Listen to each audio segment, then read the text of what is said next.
Mabrouk. Alors Victor Donand, expliquez-nous, que deviennent les enfants privés de classe? Alors il faut distinguer deux cas. D'abord, quand un élève est positif, c'est la procédure classique qui s'applique.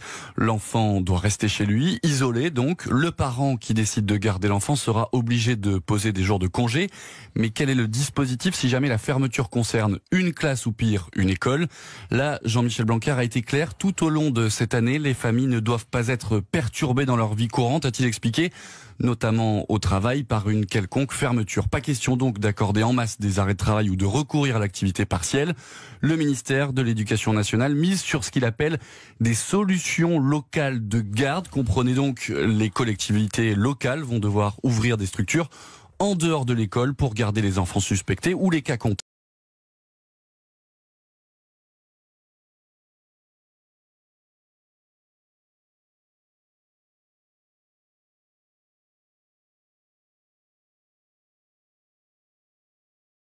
Si vous êtes testé positif, vous êtes dans la merde. Ils vous enlèvent le boulot, ils vous coupent de vos enfants, ils vous coupent de votre famille, juste pour à mon avis, un faux test.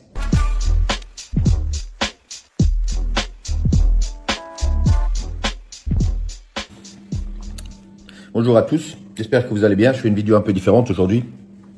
Voilà, je fais cette vidéo en français, mais je fais cette vidéo en français pour que vous compreniez tous quelles sont les démarches ou qu'est-ce qu'ils font avec vous, l'État, une fois que vous êtes testé positif au Covid-19, au Corona. Je vais parler calmement, sans m'énerver. Jusqu'à mon premier test positif, j'avais fait 4 tests qui étaient tous négatifs, donc pas de problème.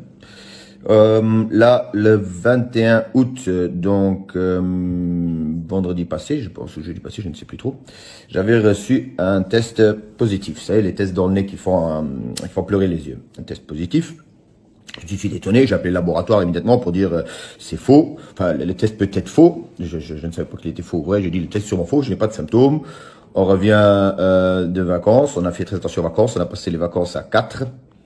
En cercle ensemble, quoi, tous les 4 toujours ensemble, à la plage on buvait de la même bouteille, tout. Donc si le virus, comme le virus est tellement contagieux, je pense que tous les 4 ont le virus. Et non, il y avait que 2 sur 4 qui avaient le virus. Chose tout à fait normale, pas de problème. Donc la procédure s'est engagée. J'ai reçu un coup de fil du ministère tout de suite. J'ai été mis en isolement, chose que je respecte. Ça a fonctionné très très bien. Les gens du ministère qui m'ont appelé ce jour-là étaient très très compétents à mes yeux. Ils étaient sympathiques, compréhensibles et nous ont bien rassurés. Donc 24 heures plus tard, on reçoit l'ordonnance d'isolement, vu que c'est dans la loi. Donc, un recours est juste possible par voie juridique au tribunal. Donc, vous n'avez plus de recours possible. Bon, je m'inquiète pas trop. Je dis c'est normal. Je suis porteur d'un virus mortel. Je dois m'isoler. C'est normal. Jusqu'ici, tout va bien. Après, pendant que j'étais au téléphone avec la femme du ministère, je lui demande, mais écoutez, madame, moi et ma compagne, on n'est pas malade du tout, on n'a pas de symptômes du tout. Est-ce qu'on ne peut pas faire un second test? Vu qu'on avait tellement de tests négatifs, peut-être c'est qu'un faux positif. Là, elle me dit, bon, d'habitude, les faux positifs n'existent pas, mais si vous voulez, il y a une procédure à suivre. Si je ne suis pas d'accord avec le test positif, j'ai le droit d'appeler mon docteur traitant, parce que là, il n'envoie plus les tests. Une fois que vous êtes positif, il faut bien savoir que le ministère ne vous teste plus pendant 15 jours. Si vous voulez vous faire tester, il faut le faire à vos frais, et c'est à vous d'engager toutes les démarches. Chose que j'ai faite. Donc, j'ai fait le test 48 heures plus tard qui était négatif, et 48 heures plus tard, encore négatif. Donc voilà, avec les 2 tests négatifs, je recontacte le ministère. Bon, elle me dit que voilà, moi je lui dis voilà, maintenant on peut libérer l'isolement. J'ai mes 2 tests négatifs. Elle dit non, non, ça ne marche pas. Vous allez rester enfermé chez vous à la maison encore jusqu'à la première semaine de septembre, jusqu'au 4 septembre, encore enfermé. Et elle me dit la bonne raison qu'ils ont, ils n'ont pas besoin d'autres preuves, vu qu'ils ont une fois eu un test négatif. Et comme c'est écrit dans la loi, c'est l'article 7 qui est passé pendant qu'on était tous en quarantaine enfermés. L'article 7 prévoit que de là, s'ils ont un petit doute que vous êtes coronavirus, eh ben, ils ont le droit de vous enfermer et vous avez le droit de rien faire. Ouf, je m'excuse si vous avez le droit de faire un recours au tribunal. Donc, vous commencez toutes les procédures de tribunal qu'il faut faire un recours. Ben voilà, donc j'ai appelé la femme, j'ai dit à la femme que j'étais pas d'accord et tout, j'ai les 2 tests que j'ai payés de ma poche, ma compagne et moi, donc tous les 2 négatifs 2 fois, mais pour eux, ça ne compte pas. Voilà, c'est comme ça. Maintenant, je sais pas trop quoi faire. J'ai écouté le ministère, j'ai suivi toutes les démarches. J'ai toujours fait attention. J'ai porté les masques, j'ai fait attention à les distanciations, je suis resté à la maison. J'ai tout fait. Mais rien. Maintenant, j'ai 2 questions qui viennent à moi. Le virus, il est tellement contagieux. Mais nous, on était porteurs à 2 personnes sur 4 qui portaient le virus. On a passé les vacances à 4, 10 jours à 4, dans la même maison, manger dans la même table, boire de la même bouteille à la plage. Bon, les autres 2, ils étaient immunisés. Ça arrive. Je ne veux pas dire que c'est conspiration et tout. Ça arrive, c'est normal, ça arrive.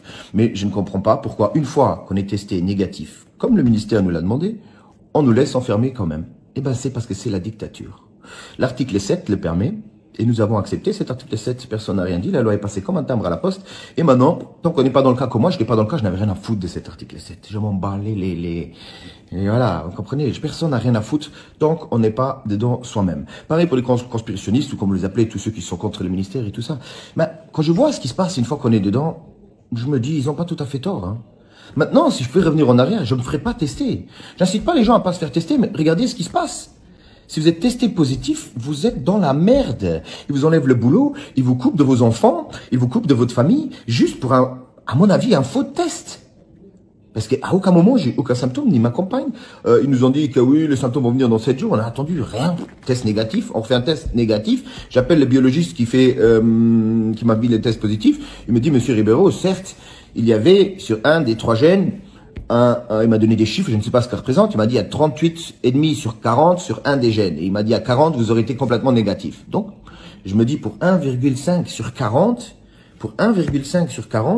ils vont m'enfermer pendant quasiment 3 semaines. Ils vont me priver de travail. Ils vont me priver de ma fille. Ils vont me priver de mes amis. Ils vont me priver de un de mes droits fondamentaux. Le droit numéro 6, le droit fondamental, c'est la liberté.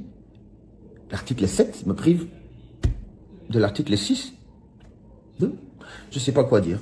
Je suis pas trop un professionnel des articles et des lois. Je suis un peu confus en ce moment. J'ai toujours respecté le ministère et leur façon de faire, qui ont très très bien géré tout jusqu'à maintenant. Mais là, je pense que quand je vois ma situation, et ensuite je vois les milliers de cas ou les centaines de cas qui disent positif, positif, mais si c'est des positifs comme moi, eh ben il y a rien. Il y a rien. Il y a rien. Alors, ce qui serait bien, c'est de faire déjà une différence entre les positifs avec symptômes, les positifs hospitalisés vraiment malades, et les positifs qui n'ont rien. Voilà. Je suis un peu révolté. J'ai tout des enregistrements. Je dois avoir au moins, je sais pas moi, 3 heures d'enregistrement avec le ministère. Je pourrais vous en passer 10. 10, ils disent des trucs différents. Hein. Un, il va me dire qu'il faut faire comme ça. L'autre, il va dire non. Les autres deviennent agressifs. Les autres, ils disent c'est votre faute, vous avez eu le corona. Bon, ils disent tous des versions différentes. Je les ai tous enregistrés, sans prendre leur nom, bien évidemment. Je sais pas trop quoi faire maintenant. J'ai fait tout ce que la dame m'avait dit initialement. 2 tests, 2 négatifs, pas de problème. Et quand même, on est enfermé. Parce que on va tout doucement vers un état de dictature. On aura le droit de plus rien du tout. Si, le droit de fermer nos gueules et d'obéir. C'est ce qu'ils aiment. Ferme ta gueule, paye tes impôts, obéis, Hugo. C'est tout ce qu'ils te demandent.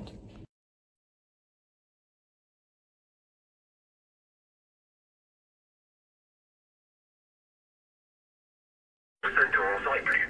Les piétons, trottinettes et autres engins de mobilité personnelle, qu'ils soient motorisés ou non, lorsqu'ils se trouvent dans les secteurs suivants.